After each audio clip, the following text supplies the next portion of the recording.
विवेचना में आज सुखदेव की कहानी, जिन्हें चढ़ाया गया था भगत सिंह के साथ फांसी पर।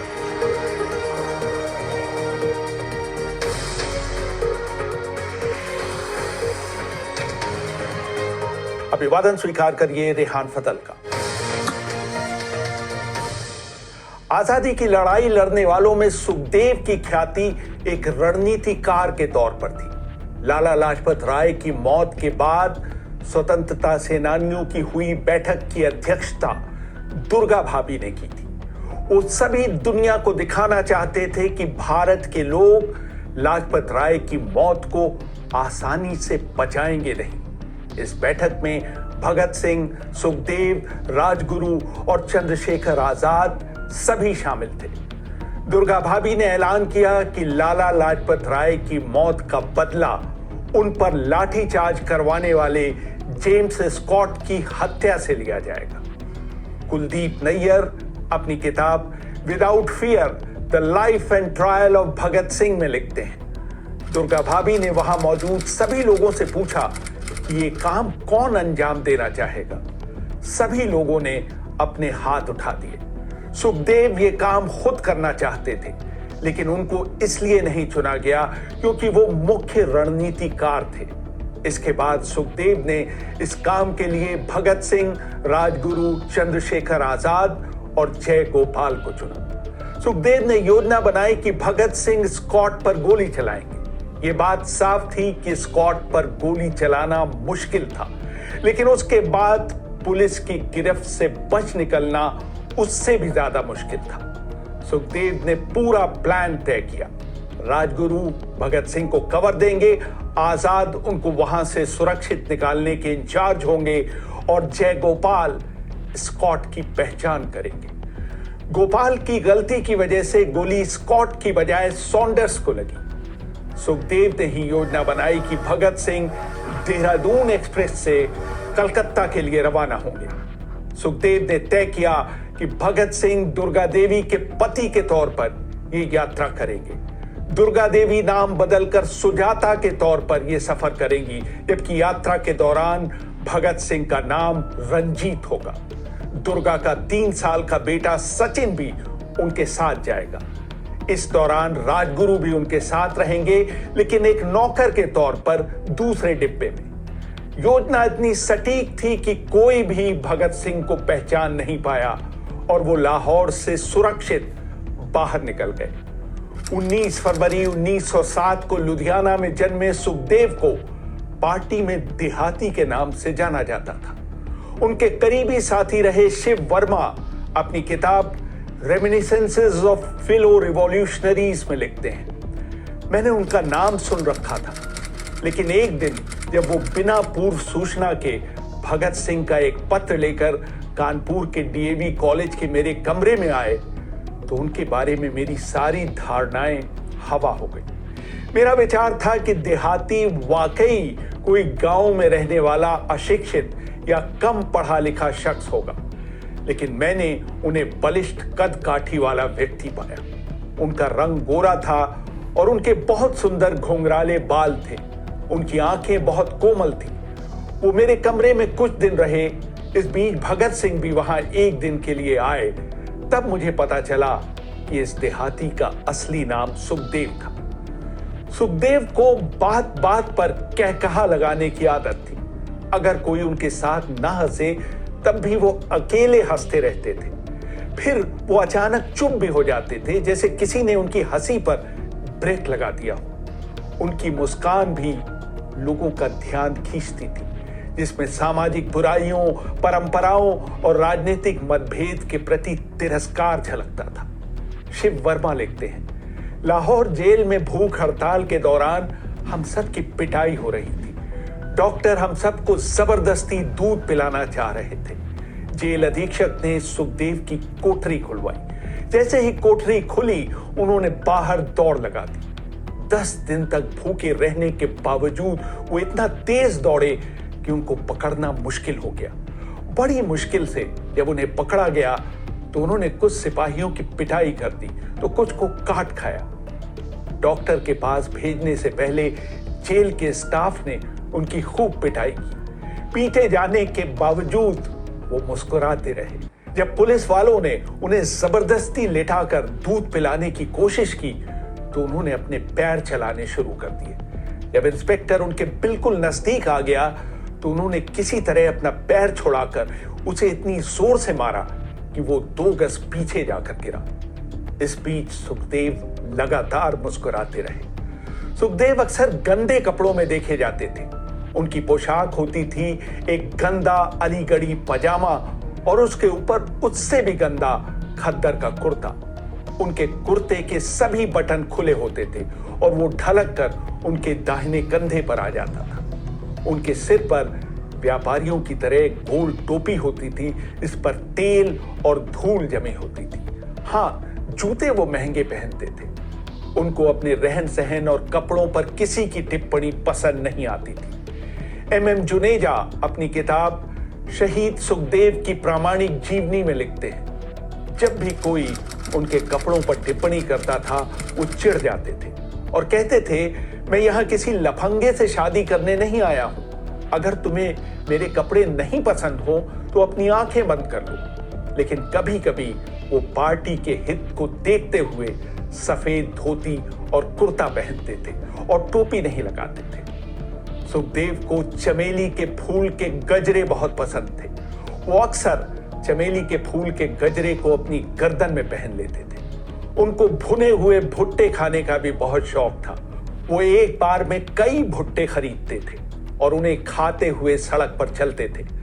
सुखदेव जिद्दी होने के साथ साथ थोड़े सनकी भी थे। एक बार उन्होंने अपनी सहनशीलता की परीक्षा लेनी चाहिए। MM जुनेजा लिखते हैं, अपने छात्र जीवन के दौरान जब उनका क्रांतिकारियों से कोई संबंध नहीं था, उन्होंने अपने बाएं हाथ पर ओम और अपना नाम गुदवा लिया था।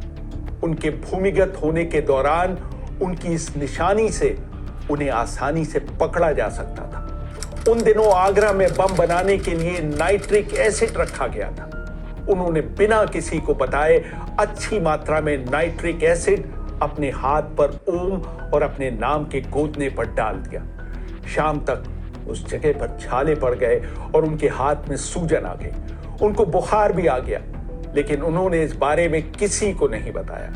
उनके साथियों को इस बारे में तब पता चला जब अगले दिन नहाने के लिए उन्होंने अपनी कमीज उतारी।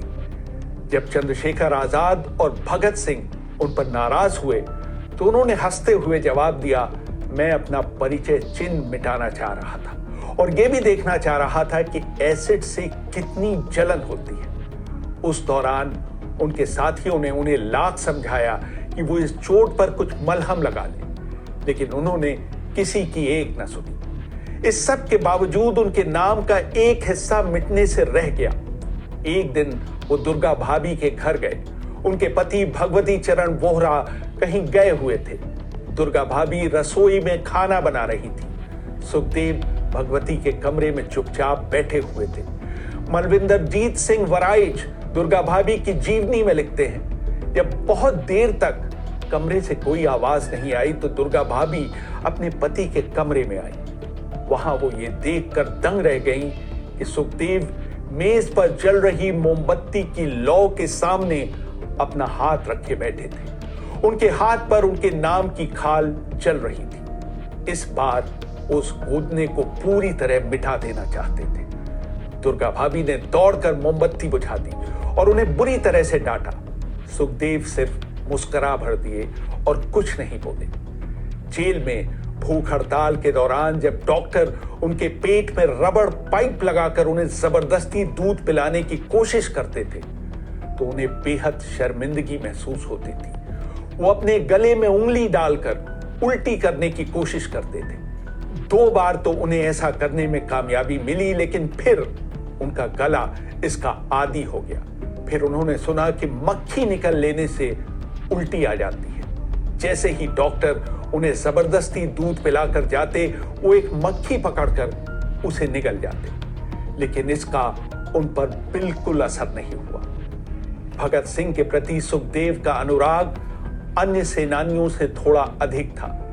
जब भी दोनों मिलते एक दूसरे को जोर से गले लगाते और घंटों बातें करते। सेंट्रल कमेटी की उस बैठक में जिसमें तय किया गया था कि असेंबली में बम फेंका जाएगा, सुखदेव मौजूद नहीं थे। भगत सिंह ने जोर दिया कि वो खुद बम फेंकेंगे, लेकिन केंद्रीय समिति के अन्य सदस्य इसके लिए राजी नहीं हुए। इसलिए तय किया गया कि ये काम दूसरे लोग अंजाम देंगे।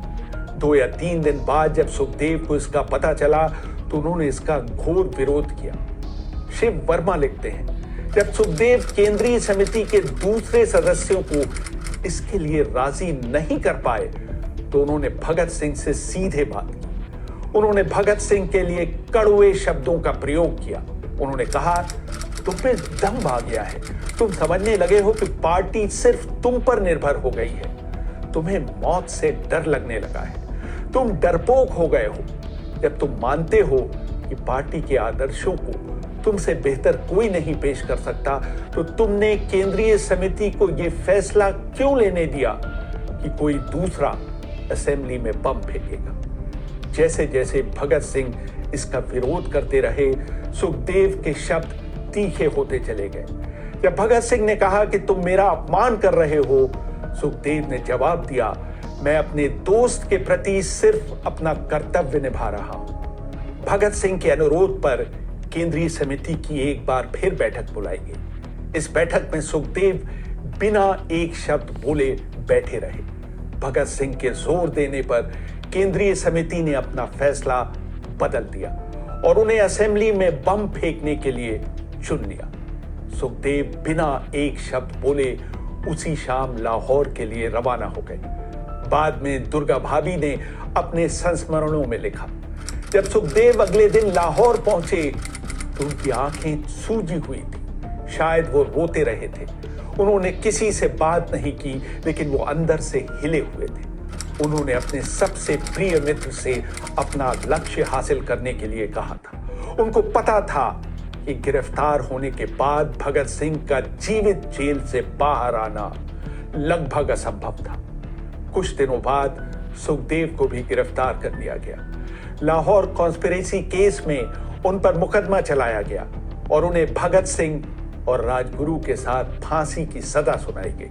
पहले तय हुआ कि इन तीनों को 24 मार्च को फांसी दी जाएगी, लेकिन फिर सरकार ने 12 घंटे पहले ही 23 मार्च को उन्हें फांसी पर लटकाने का फैसला किया। जब उनके वकील प्राणनाथ मेहता उनसे मिलने आए तो उन्होंने उनसे कहा कि वो जेलर से उनको दिया कैरम बोर्ड वापस ले ले।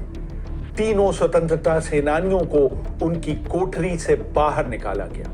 इन तीनों ने सरकार से मांग की थी कि उन्हें राजनीतिक कैदी के तौर पर फायरिंग स्क्वाड से मारा जाए और साधारण अपराधियों की तरह फांसी की सजा न दी जाए, लेकिन सरकार ने उनकी बात नहीं मानी थी। सतविंदर सिंह जस अपनी किताब the execution of Bhagat Singh में लिखते हैं, भगत सिंह, सुखदेव और राजगुरु हाथ में हाथ डाले फांसी के तख्ते की तरफ बढ़े। भगत सिंह बीच में थे, सुखदेव उनके बाएं और राजगुरु उनके दाहिने चल रहे थे। उनके आगे आगे संतरी चल रहे थे। अचानक उन्होंने अपना पसंदीदा आजादी का गाना गाना शुरू कर दिया। दिल से निकलेगी ना मरकर भी वतन की उल्फत, मेरी मिट्टी से भी खुशबुएं वतन की आएंगी। कुलदीप नैयर लिखते हैं, तीनों लोगों का बारी बारी से वजन लिया गया और फिर उनसे आखिरी स्नान करने के लिए कहा गया। उसके बाद उन सबको काले कपड़े पहनाए गए। उनके चेहरे को ढका नहीं गया, उनके दोनों हाथ और पैर बंधे हुए थे। उन सब ने अपने गले में पड़ी रस्सी को चूमा। जल्लाद मसीह ने उन सब से पूछा, सबसे पहले फांसी पर कौन चढ़ेगा? सुखदेव ने कहा, वो सबसे पहले फांसी पर चढ़ेंगे। जल्लाद ने एक के बाद एक तीनों को फांसी दी और उनके पैरों के नीचे लगे तख्तों को पैर मारकर हटा दिया। काफी देर तक उनके शव लटकते रहे। फिर उन्हें नीचे उतारकर doctor lieutenant colonel J Nelson और एनएस सोधी ने उनकी जांच कर उन तीनों को मृत घोषित कर दिया। एक जेल अधिकारी इन बहादुर लोगों के साहस से इतना प्रभावित हुआ कि उसने उनके शवों को पहचानने के आदेश को मानने से इनकार कर दिया। उसे उसी समय निलंबित कर दिया गया। एक जूनियर अधिकारी ने यह काम अंजाम दिया। रेहान फतेह।